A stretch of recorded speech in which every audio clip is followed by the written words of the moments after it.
One to one ஆன்மீக நேயர்களுக்கு அன்பு வணக்கம்.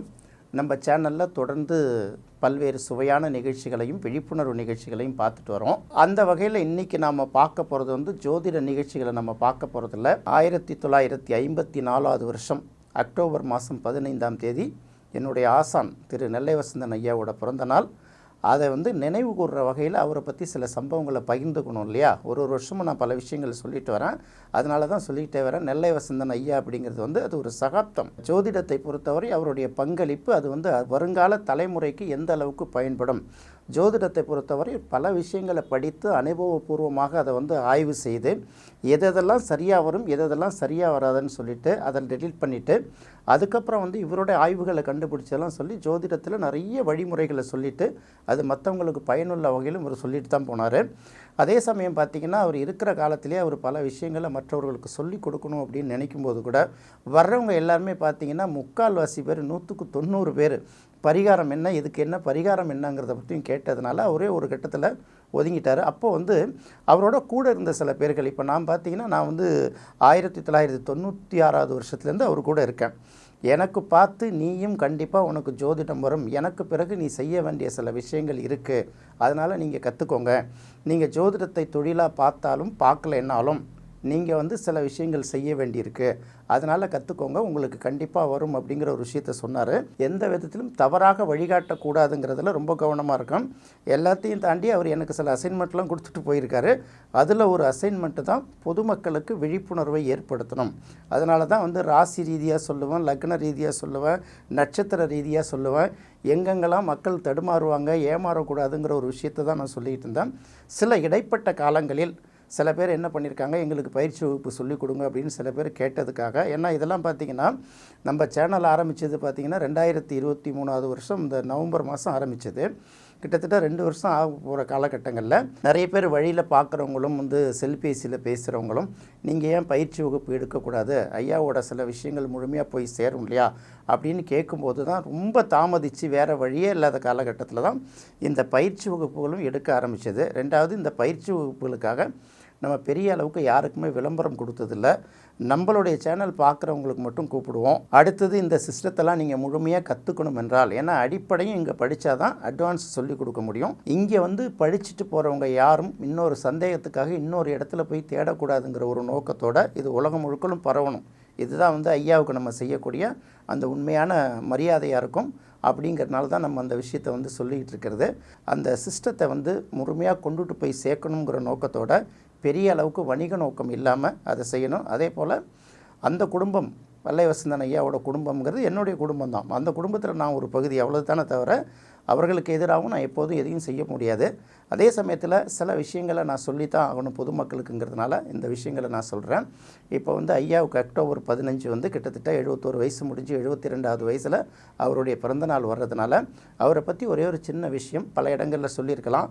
ஏன்னா நிறைய பேர் அங்கே அவங்கள்ட்ட பேசுகிற காதில் விடுற விஷயங்கள்லாம் தன்னுடைய அனுபவமாக பகிர்ந்துக்கிட்டாங்க. நான் அப்படியெல்லாம் பண்ணல. என்னோடய லைஃப்பில் சந்தித்த சில விஷயங்களை தான் நான் அனுபவமாக பகிர்ந்துக்கிறேன்.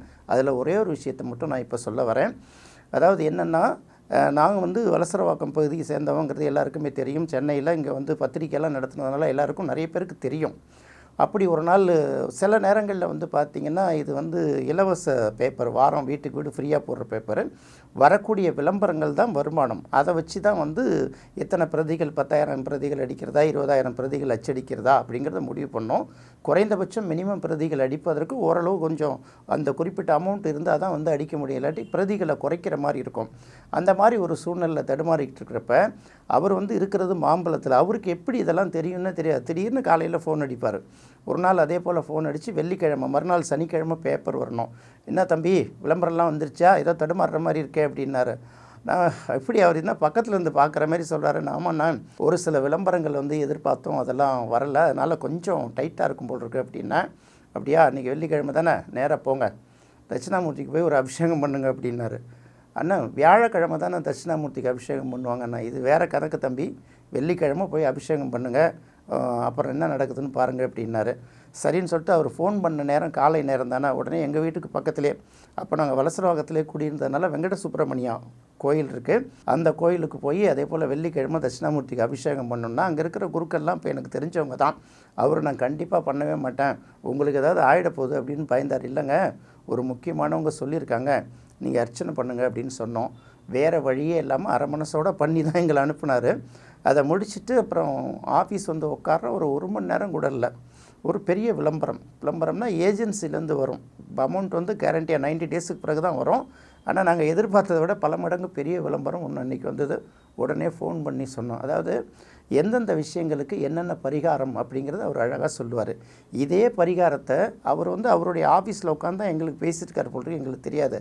அப்போ யாரோ அவரை பார்க்க வந்தவங்க இதை பார்த்துக்கிட்டே இருந்துட்டு அவங்களும் என்ன பண்ணியிருக்காங்க, இது போல் வெள்ளிக்கிழமை அன்றைக்கி தட்சிணாமூர்த்திக்கு அபிஷேகம் பண்ணால் பணம் வரும்னு நினச்சிட்டு அவர் போய் பண்ணியிருக்காரு. அதாவது அவர் பேசினது என்னோடய பிரச்சனை, என்னோடய ஜாதகத்துக்கு பேசியிருக்காரு. அங்கே போய் பார்த்திங்கன்னா அவர் சம்மந்தமே இல்லாதவர் இதை பண்ணால் பணம் வரும்னு சொல்லிவிட்டு அவர் அங்கே போய் அடுத்த வாரம் பண்ண போய் அவங்க வீட்டில் நகை காணாமல் போயிருக்கு. இதுதான் நடந்த சம்பவம். இது எதுக்காக சொல்ல வரேன்னா, ஐயாவை பற்றியும் சொல்லணும், ஐயாவோட டாப்பிக்கை பற்றியும் சொல்லணும், அந்த சப்ஜெக்ட்டும் கொஞ்சம் சொல்லணுங்கிறதுக்காக தான் நம்ம எடுத்துகிட்டு வரேன். ஒருத்தவங்களுக்கு சொல்லக்கூடிய பரிகாரம் இன்னொருத்தவர்களுக்கு பலிக்காதுங்கிறத முதல்ல தெரிஞ்சுக்கணும்.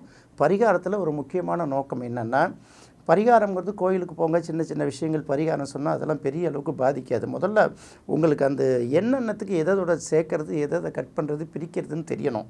இதை சொல்லிவிட்டு நீங்கள் பணத்துக்காக அந்த பரிகாரத்தை சொல்ல ஆரம்பித்தாலும், பண வசூலுக்காக ஜாதகத்துக்கு பெரிய அளவுக்கு முக்கியத்துவம் கொடுத்தாலும், ஜாதகம் பார்க்க வர்றவங்களுக்கு ஒரு 10 பாயிண்ட்டை சொல்லுங்கள். அது எது சரியாக இருக்குது, எது தப்பாக இருக்குங்கிறத அவங்க முடிவு பண்ணிவிட்டு வாங்க. இது சரி வராது, இந்த கோயிலுக்கு போகணும், கேரளாவுக்கு போகணும், அங்கே போகணும், இங்கே போகணும், அதெல்லாம் வேணாம். ஒரு ஜோதிடராக ஒரு ஆலோசனை, ஜாதகத்தை பார்த்து என்ன பலன் சொல்ல முடியுமோ அதை சொல்லணும். அதுக்கப்புறம் பரிகாரங்கிறது கோயிலுக்கு போங்க, அதை பண்ணுங்கள், இதை பண்ணுங்க தான் அனுக்கணும். ஏன்னா வசந்தன் ஐயாவை பற்றி பேசணுன்னா வசந்தன் ஐயாவோட கேரக்டரில் ஒரு 10% நமக்கு இருக்கணும் இல்லையா? ஸோ அது பணம் மட்டுமே நோக்கமாக வச்சுட்டு போனோம்னா அது இருக்காதுங்கிறது தான் இந்த தகவலை சொன்னால். அதே போல் ஜோதிடம் பார்த்து பரிகாரங்கிற பேரில் வந்து பல்வேறு விஷயங்கள் மக்கள்கிட்டருந்து காசு வசூல் பண்ணால், நான் ஏற்கனவே பல தடவை சொல்லியிருக்கேன், ஜோதிடத்தில் மறைவிடங்கள் அப்படின்னு சொல்லக்கூடிய 6ஆம் இடம், 8ஆம் இடம், 12ஆம் இடம் இது வந்து அதிகமாக வேலை செய்ய ஆரம்பிச்சிடும். அதோட பாதிப்புகள் ரொம்ப மோசமாக இருக்குங்கிறதுனால தான் இதை சொல்கிறேன். நெல்லை வசந்தன் ஐயாவை பற்றி பேசும்போதும் அவர் கூட இருந்ததுக்காகவும் நான் வந்து கூடுமான வரையில் அவருடைய குணங்களில் ஒரு 10% இருக்கும். வணிக நோக்கம் இல்லாமல் செயல்படணுங்கிறதுல நான் உறுதியாக இருக்கேன். வசந்தன் ஐயா வந்து உண்மையிலே மதிக்கணும்னு நினைக்கிறவங்க நிறைய படிங்க. முதல்ல எல்லா புத்தகங்களையும் படித்தாதான் எது சரி எது தவறுன்னு தெரியும். திடீர்னு ஒருத்தன் சோஷியல் மீடியாவில் ஃபேஸ்புக்கில் ஒருத்தன் எழுதுவான், திடீர்னு வீடியோவில் பேசுவான். இது பார்த்திங்கன்னா ஒரு புக்கில் இருக்கும், அந்த ஆசிரியர் பேரை கூட இவங்க சொல்ல மாட்டாங்க. அதனால தான் முதல்ல முடிந்த வரை எல்லா நூல்களும் ஜோதிட நூல்களும் படிங்க, அதுக்கப்புறம் அப்ளை பண்ணி பாருங்கள். அப்புறம் வசந்தன் ஐயாவோட நூலையும் படிச்சுட்டு அப்ளை பண்ணி பார்த்தீங்கன்னா இதுதான் சிறந்த ஆசான். புத்தகங்களும் அனுபவங்களும் தான் சிறந்த ஆசான். அதனால் நிறைய பேசுகிறது எழுதுறதுங்கிறத விட நீங்கள் படிக்கணும், நீங்கள் ஆர்வம் செலுத்தி ஆய்வில் ஈடுபட்டால் நல்ல பலன்னு சொல்லலாம். நெல்லை வசந்தன் ஐயா நினைவாக நம்ம சொல்ல வருது இதுதான். அவரே சொல்லுவார், படின்னு சொல்லிக்கிட்டே இருப்பார். Astrology is master of all subject அப்படின்னு சொல்லுவார்.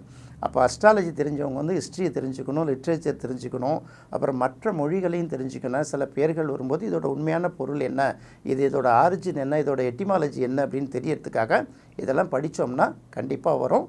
நான் வந்து சின்ன ஒரு முயற்சி தான் பண்ணிகிட்ருக்கேன். இதுக்கே வந்து பார்த்திங்கன்னா நிறைய பேர் என்னை அப்ரிசியேட் பண்ணுறாங்க.